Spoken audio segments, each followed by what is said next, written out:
Hey, I just wanted to give a little update after Hurricane Ian to kind of let people know what to do in case your vehicle got wet on the interior.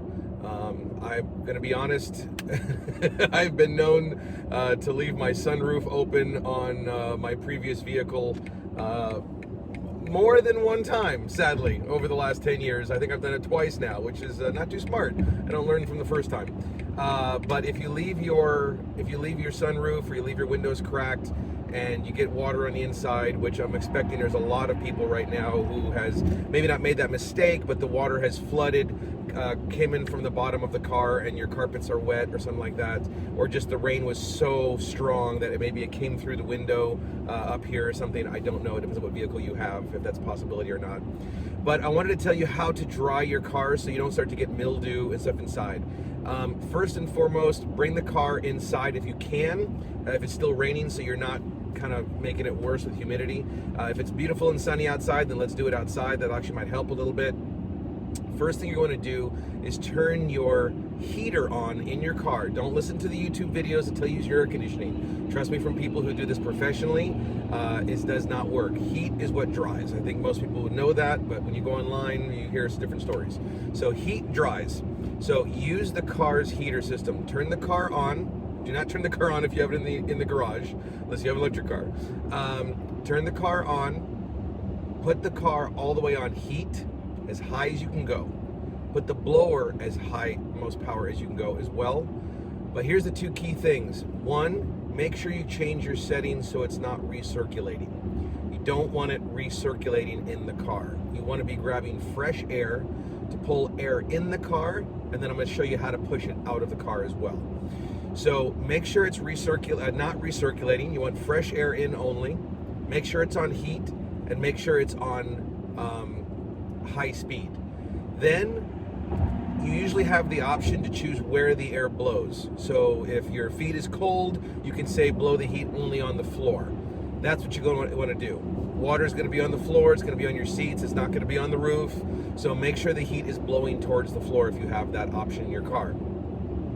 All right, so again, heat on the floor, not recirculating, high power, and all the way on heat, okay? Then what you're going to want to do is, if you have rear windows in the car, crack two of the windows about a half an inch, okay? So it's going to want to look like that, okay? Now the reason you want to do that is because you want air to come in the car and then be pushed out of the car and go out the back. Just blowing hot air in the car is not going to evaporate anything. You need air movement in and out to dry the car. The next thing you want to do is, if you have a dehumidifier, a small dehumidifier, awesome. A lot of people don't, but if you have one, run an electric cord inside the car, put that in the car, put the drainage hose out the car, or if you have a bucket, keep an eye on it, but that will definitely pull it out faster.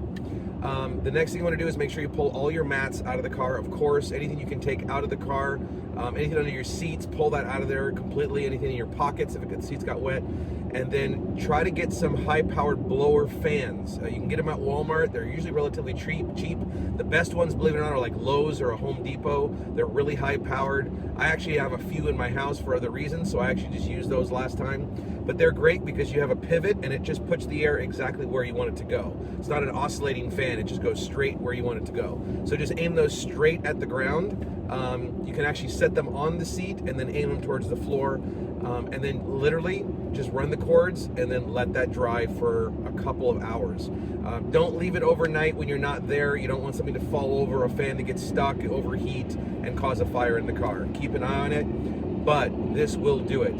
Damp rid, if you have some damp rid also, throw that under this, on the seats or in the pockets. That'll help absorb the moisture if you do not have a humidifier also.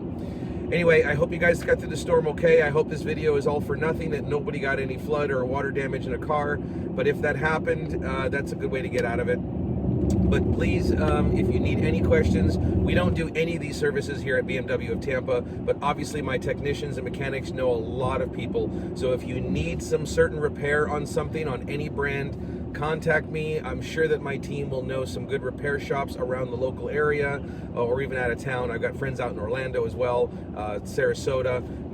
Message me if I can help in any way. Please let me know. All right, talk to you guys later. Be safe.